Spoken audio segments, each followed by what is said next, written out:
una persona con COVID, pero que no presenta ningún síntoma, puede enfermar gravemente de un día para otro? Desde mi experiencia, no hay personas asintomáticas. Lo que tenemos es pruebas COVID positivas en personas sanas. Eso es pruebas falsas positivas. Entonces, si tú te haces una prueba y te sale positivo y no hay síntomas, solo hay dos posibilidades. O eres un paciente sano y la prueba fue una falsa positiva, o eres un paciente en el periodo prodrómico y en 5 o 6 días vas a estar con la sintomatología. Hay pacientes que nos han dicho que son asintomáticos y cuando hemos mandado exámenes de sangre vemos que ellos tienen el virus. Y les preguntamos, ¿es imposible que usted no tenga algún síntoma? Y cuando los interrogamos nos dicen, pues he andado con congestión, pero como yo soy alérgico no sabía si era por la alergia. Y he tenido también un poco de afonía o de tos, pero era eventual. O sea que siempre tienen síntomas. Tal vez ellos están esperando, como lo que escuchan del COVID-19 es que los pacientes caen muertos, que se ahogan, que de la noche a la mañana están con fiebres altísimas y que es un virus letal. Entonces yo creo que todo el mundo está esperando sintomatología más significativa y en eso tenemos que tener muchísimo cuidado, porque en la mayoría de personas el COVID-19 inicia como un catarro común, inicia con un poquito de congestión nasal, un poco de carraspera, que incluso los pacientes le hacen ¿verdad? Como limpiando o aclarando sus cuerdas vocales, un dolor de cabeza que puede ser confundido y por eso los pacientes tienen que entender que si tienen sintomatología que sale de lo habitual, es coronavirus y deben iniciar tratamiento. Perfecto, doctora, muchas gracias. Una pregunta más. Dice que hay 2 fármacos actualmente de los cuales se habla muchísimo, que son la ivermectina, como un antiviral preventivo y reactivo para tratar COVID, y la dexametasona para tratar pacientes graves. ¿Cuál es su opinión de ambos fármacos? Perdón, solo escuché la ivermectina y la otra que dijiste, perdón. Dexametasona. La dexametasona. Ok, en primer lugar, la ivermectina tampoco es una novedad. Yo la estuve estudiando en febrero por el uso en diferentes estudios que habían desde SARS 2002-2003. Y lo que se había visto es que la ivermectina a nivel in vitro podía cambiar el pH del revestimiento respiratorio o del ambiente. Entonces, al cambiar el pH, lo que hacía es que el coronavirus, como tiene que tener un pH ácido para pegarse a los receptores, cuando se cambiaba el pH a un pH básico, entonces el coronavirus ya no se adosaba al receptor, no penetraba su material genético y por ende ya no se replicaba. Pero lo que dijeron los estudios era que era en dosis tóxicas. Por lo tanto, era imposible hacer que ese estudio fuera real entre nosotros, porque no íbamos a poder dar esa dosis en los pacientes. De hecho, lo intentaron dar en África y no surtió efecto exactamente porque no podíamos dar la dosis que ellos habían utilizado in vitro. La otra cosa importante es que, como estoy viendo pacientes de México, de Perú, de Ecuador, Nicaragua y también Honduras, donde se ha ocupado la ivermectina, me doy cuenta que los pacientes que han ocupado ivermectina, acitromicina en los primeros 3 días, junto con oseltamivir o remdesivir, se han complicado todos. Entonces, si se han complicado o han sobrevivido, pero están con síntomas crónicos, es que esto no funciona, ¿verdad? Les dio coronavirus, no evitaron que les diera el coronavirus. Entonces, la primera cosa, la ivermectina no mata nada porque acordémonos que los virus no son entes vivos. Es un material genético envuelto en una capa de proteínas y lípidos, pero no tiene núcleo. Al no tener núcleo no tiene vida, sino que es simplemente como una partícula que hasta que llegue a un lugar a pegarse puede empezar a causar una reacción de cuerpo extraño.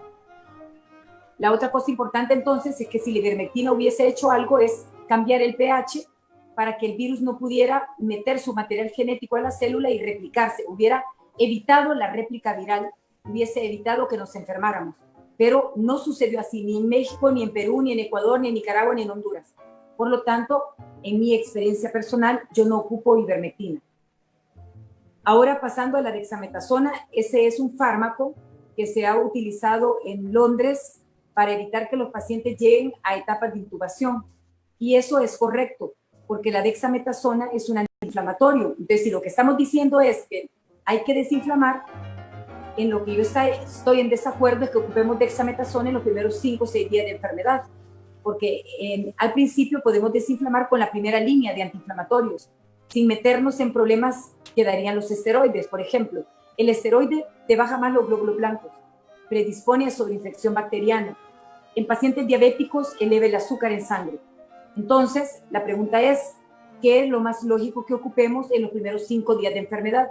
Los antiinflamatorios de primera línea, los no esteroideos. Y la dexametasona, en mi propia experiencia, que la estoy ocupando desde hace 2 meses, he visto que utilizando dosis bajas, incluso pediátricas en el adulto, por decirles 4 miligramos cada 12 horas o 4 miligramos diarios por 5 o 6 días, he tenido resultados formidables, desinflamando a pacientes que han consultado tarde, en el día 10º o 11º de enfermedad. Perfecto, doctora, muchas gracias por su respuesta. Hay varias preguntas importantes. Hay muchas personas en este foro, al parecer, que sufren de hipertensión y nos indican que está contraindicado para ellos el uso de antiinflamatorios. ¿Cuál sería el protocolo a seguir para ellos, los hipertensos? Ok, los antiinflamatorios no están contraindicados en los hipertensos. Los hipertensos controlados, que tengan sus presiones en 120-80, pueden ocupar perfectamente el ibuprofeno, ¿verdad? Eso es mi opinión, pero no quisiera contradecir a ningún colega o médico que lleve el caso de estos pacientes. Yo realmente les estoy hablando ocupando la farmacología como base. Los pacientes hipertensos no controlados, estos son los que están tomando medicamentos, pero no se ha logrado llegar a tener la presión en 120-80, sino que la tienen en 140-90 o arriba. Entonces, en ellos vamos a tener que, o lo que yo he hecho en los pacientes que no tienen un médico porque van al Instituto del Seguro Social acá o a las unidades de salud y no están atendiendo a este tipo de pacientes, lo que hacemos es ajustamos las dosis para que el paciente logre tener una presión adecuada para poderle dar los AINES. En los casos que no logramos, entonces vamos a ocupar la prednisona en dosis bajas de 10 miligramos 3 veces al día por un mínimo de 7 días. Jamás darlo menos, porque si lo damos 3 días o 4 días, lo que va a suceder es que el paciente va a retroceder. Y no es que se reinfecte, sino que vuelve a recaer.